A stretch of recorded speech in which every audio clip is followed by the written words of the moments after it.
بہت ساری چیزوں کو خود بخود مشکل کر لیتے ہیں۔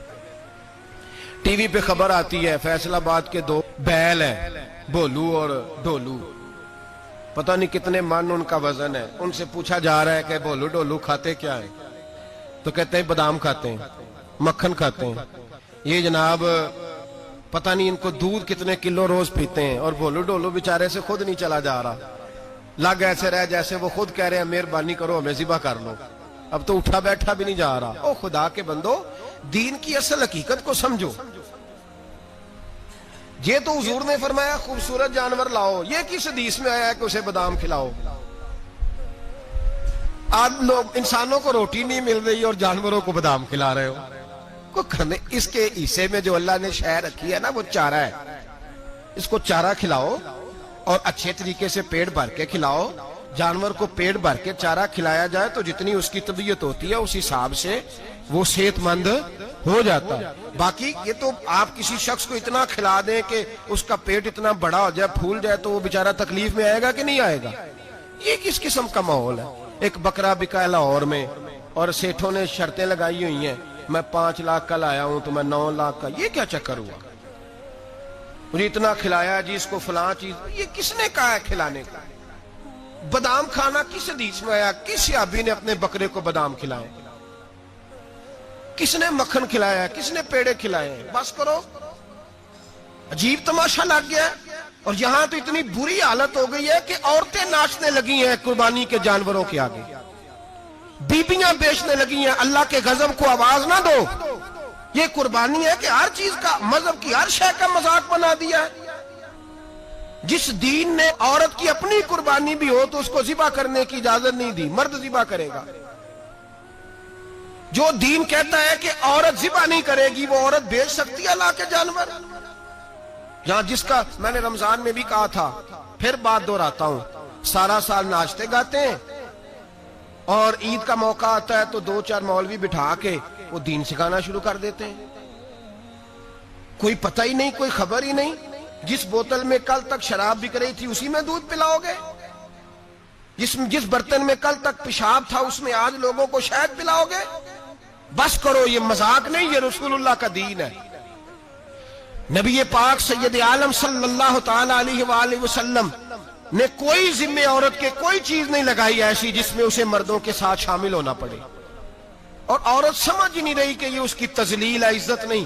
صابن بک رہا ہے تو ساتھ بی بی کھڑی ہے، شیمپو بک رہا ہے تو عورت اس کی جو ہے وہ ایڈ دے رہی ہے۔ یہ عزت ہے عورت کی؟ رسوا کر دیا تم نے ہر شے میں عورت۔ اب قربانی کا جانور بھی بی بی بیچے گی؟ غیرت کہاں گئی اس قوم کی؟ میرے رسول پاک سرور دو عالم صلی اللہ تعالی علیہ وسلم کو کسی نے آ کے کہا فلاں قبیلے کے لوگوں نے عورت کو سربراہ بنایا ہے، عورت کو آگے لگا لیا ہے۔ فرمایا تباہ ہو گئے وہ لوگ، انہوں نے عورتوں کو اپنے آگے پیشوا بنا لیا۔ جس رب نے عورت کو نبوت نہیں دی، امامت کرنے کا حق نہیں دیا، کس چکر میں لوگ پڑ گئے؟ 5 لاکھ کا جانور کس لیے لائے ہو؟ 5 لاکھ کا تفاخر کے لیے، دکھانے کے لیے؟ تو اگر 50,000 کا 60,000 کا بھی جانور لاتا تو اچھا آ جاتا، اور 50,000 کا جانور لائے تو 5 لاکھ میں کتنے آتے ہیں؟ بولے تو 10 جانور ذبح ہوں گے تو کتنے غریبوں تک گوشت جائے گا؟ کتنے گھروں کا بھلا ہوگا؟ ہر چیز کا چکر الٹا کر دیا گیا ہے۔ اور یہ صرف حج کے لیے ہوتی تو میرے رسول پاک ہر سال قربانی نہ کرتے، اور میرے نبی پاک قربانی دینے کا حکم۔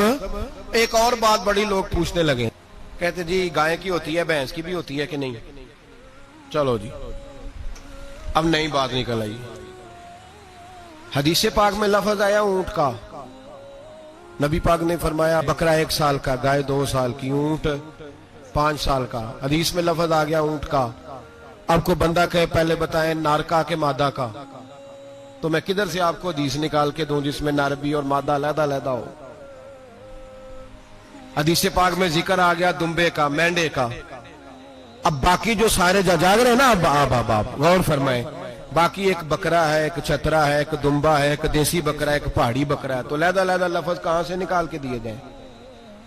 یہ ساری انواع ہیں، اقسام ہیں، نوع ہیں۔ اسی طرح بھینس بھی گائے کی ایک قسم ہے، امام اعظم ابو حنیفہ فرماتے ہیں النوع منہ، یہ اس کی ایک قسم ہے، نوع میں سے ہے، گائے کی نوع میں سے ہے۔ آپ عام لفظ بولتے ہیں تو کہتے ہیں بکرا چترا گائے بھینس، عام لفظ ہے نا۔ تو جب گائے کہہ دیا تو اب کو بندہ کہے گائے آیا تو پہلے بتائیں گائے تو ہے تو اس میں بیل شامل ہے کہ نہیں؟ تو گائے کی جتنی قسمیں ہیں نا ہمارے محدثین بھینس کو گائے میں شامل کرتے ہیں، بھینس گائے کی ایک قسم ہے۔ تو نبی پاک صلی اللہ علیہ وسلم نے جب گائے کا لفظ استعمال کیا تو بھینس اس کے اندر آ گئی۔ تو اگر گائے کی قربانی جائز ہے تو بھینس کی قربانی بھی جائز ہے، اگر بیل کی قربانی جائز ہے تو کٹے کی قربانی بھی 100% جائز ہے، اس کے اندر 7 حصے ڈالے جائیں گے، اسے قربان کیا جائے گا، یہ جائز ہے۔ اگر آپ صریح لفظ نکال کے دکھانے کو کہیں گے تو پھر تو بڑی چیزوں میں لوگ الجھ جائیں گے، پھر کیسے نکالا جائے گا خسی کی جائز ہے کہ نہیں، جو خسی نہیں اس کی جائز ہے کہ نہیں، فلاں کی۔ تو ان تفصیلات، ہاں بہت ساری چیزوں کی تفصیلات حدیث میں ہیں لیکن ساری چیزوں کی موجود نہیں۔ اس لیے میرے عزیز یاد رکھیں، بھینس کی قربانی بھی ہوگی، گائے کی بھی ہوگی، بیل کی بھی ہوگی، کٹے کی بھی ہوگی، جن کی نہیں ان کی نہیں۔ ہم نے کبھی کہا ہرن کی قربانی بھی ہوگی یا مرغی کی قربانی بھی ہوگی۔ تو حدیث مبارکہ کے اندر جو چیزیں موجود ہیں ان کی جتنی اقسام ہیں ان سب کی قربانی کرنا ہاں جائز ہے۔ اور میرے نبی پاک صلی اللہ علیہ وسلم نے فرمایا جانور خوبصورت ہو، لنگڑا نہ ہو، کانا نہ ہو، زخمی نہ ہو، خوبصورت جانور لاؤ، اس کو لا کے ذبح کرو۔ لوگ کہتے ہیں چلو اتنے پیسے اللہ کے راستے میں دے دیں، تو یہ کافی نہیں کافی۔ مسلم شریف میں، بخاری شریف میں میرے نبی پاک سید عالم صلی اللہ تعالی علیہ وسلم نے فرمایا 10 ذی الحج کو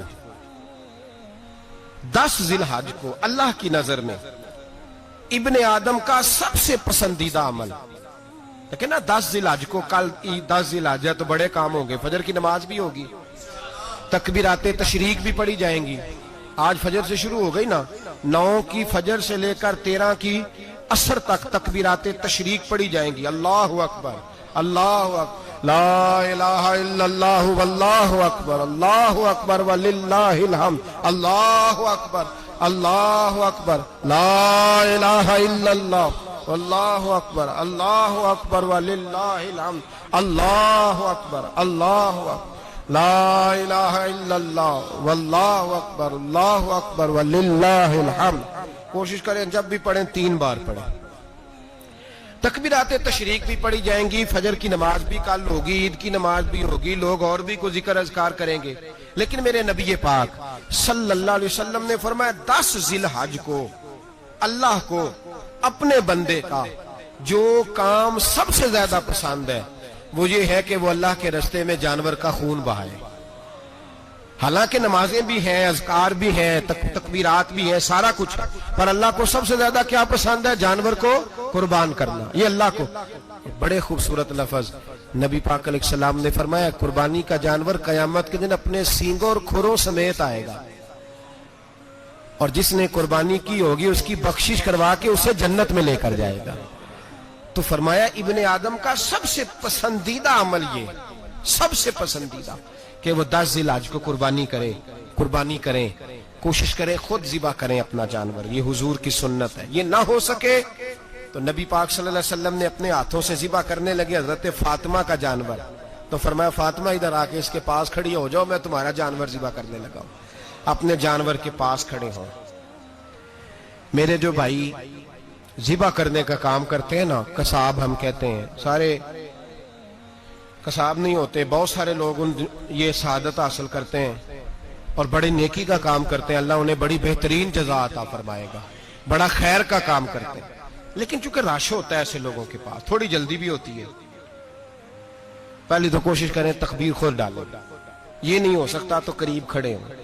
ہمارے ہاں ایک رواج یہ بھی ہے کہ 2 بندے ہاتھ رکھتے ہیں، ذبح وہ کر رہا ہوتا ہے تو جس کی قربانی ہوتی ہے اس کو کہتے ہیں تو بھی ساتھ ہاتھ رکھ، ہوتا ہے نا جی بہت ساری جگہوں۔ اب حکم یہ ہے شریعت اسلامیہ کا کہ جب جانور ذبح کریں گے تو پڑھیں گے بسم اللہ اللہ، بسم اللہ اللہ۔ ہاں نبی پاک صلی اللہ علیہ وسلم نے لمبی دعا پڑھی، صحابہ بھی لمبی دعا، انی وجہت وجہی للذی فطر السماوات والارض حنیفا وما انا من المشرکین، یہ بھی پڑھا۔ اور پھر میرے رسول پاک صلی اللہ علیہ وسلم نے یہ بھی کہا کہ اللہ میری طرف سے قبول فرما، میری امت، میری اہل بیت کی طرف سے قبول فرما۔ صحابہ جب جانور ذبح کرنے لگتے پہلے یہ دعا پڑھتے، پھر کہتے اللہم تقبل منا کما تقبلتا خلیل کا ابراہیم علیہ السلام وتقبلتا حبیب کا محمد صلی اللہ علیہ وسلم، اے اللہ ہم سے بھی قبول فرما جیسے تو نے حضرت ابراہیم سے قبول فرمائی اور جیسے اپنے حبیب حضرت محمد صلی اللہ علیہ وسلم سے قبول. یہ ساری دعا پڑھیں اور جب جانور ذبح کرنے لگے تو پھر پڑھیں بسم اللہ اللہ بسم اللہ اللہ. اچھا 2 آدمیوں نے ہاتھ رکھا ہوا ہے، 2 آدمیوں نے. اب اگر ایک نے بھی نہ پڑھی بسم اللہ اللہ اکبر تو جانور حلال نہیں ہوگا، دونوں کو پڑھنا پڑے گا. یہ مسئلہ یاد رکھیں. ایک اور بات بھی بتانی ہے آپ کو، وہ بھی آپ نے یاد رکھنی ہے. قربانی کے بڑے جانور میں کتنے حصے ہوتے ہیں؟ 7. اب 7 حصوں میں 7 کی نیت قربانی کی ہونی چاہیے. 7 کی 6 حصے ڈال گئے، جو چلے تھوڑے سے زیادہ امیر لوگ نہیں تھے، نارمل تھے، انہوں نے 6 حصے ڈال لیے. 7واں امیر آدمی تھا، اس کو جا کے کہا یار ایک حصہ نہیں مل رہا تو چل تو نے تو 2-3 بکرے لیے ہوئے ہیں تو بھی شامل ہو جا. اس نے پہلے تو کہا نہیں یار میں نے اب لے لی ہیں. پھر جب اصرار کیا تو کہا چلو ٹھیک ہے بڑے گوشت کا قیمہ کرا لیں گے. تو اس طرح کرو ڈال لو میرا بھی حصہ. اب 6 کی نیت قربانی کی، 7ویں کی گوشت کی، کسی کی بھی قربانی نہیں ہوگی، گئے سارے. اب اس کے لیے شرط کیا ہے کہ اس کو بھی آپ، اصل میں ہمیں مسائل نہیں آتے، نہ ہم سیکھتے ہیں نہ پتہ کرتے ہیں، پھر خرابی ہوتی ہے. اب اس سے کہیں کہ یار قربانی سے پہلے اپنی نیت کا اعادہ کر، اپنی نیت کا اعادہ کر، بتا کہ تیری نیت کیا ہے، اور اگر غلط ہے تو صحیح کر لے تاکہ سب کی قربانی تو بتا. یہ جو تو رکھ رہا ہے قربانی تو کس کی قربانی کر رہا ہے؟ دادا جی کے نام کی، ابا جی کے نام کی، اپنے پیر کے نام کی، استاد کے نام کی، یا رسول پاک صلی اللہ علیہ وسلم کے نام، نبی پاک کے نام کی؟ اس سے پوچھیں اور جو وہ نیت بتائے اس نیت کی دعا ہوگی، اس کی طرف سے کہا جائے گا اے اللہ اس کی طرف سے اسے قبول. میری بات کی سمجھ آ رہی ہے میرے عزیزوں کو؟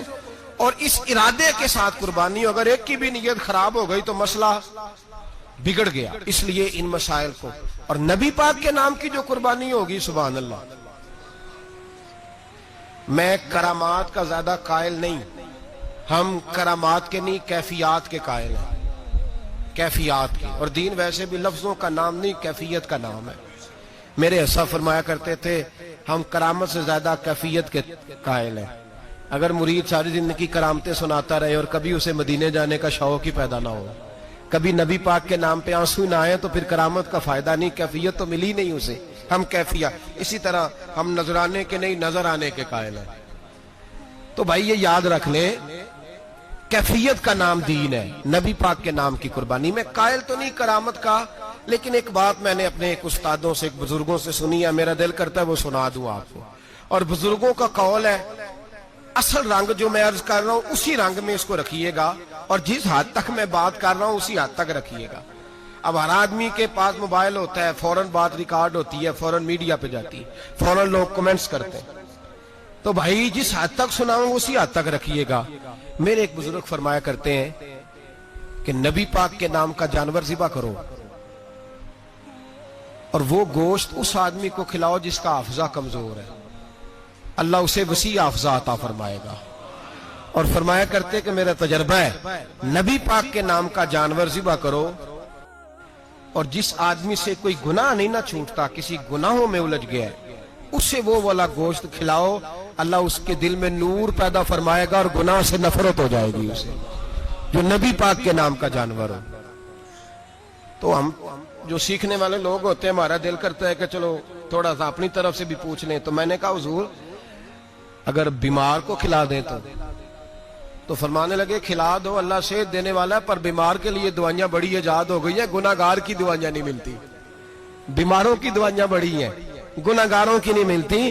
گناہ گار کو کھلاؤ، اس لیے کہ جو چیز مصطفیٰ کے نام سے منسوب ہو جاتی ہے رب اس کی بڑی قدر فرماتا ہے، اللہ اس کی بڑی قدر کرتا ہے. جو چیز نبی پاک کے نام سے منسوب ہو جاتی ہے اللہ اس کی بڑی قدر فرماتا ہے. میرے نبی پاک علیہ السلام نے فرمایا میرا کلمہ پڑھنے والا مومن جب دوزخ سے گزرے گا تو دوزخ کہے گی جلدی جلدی گزر جا.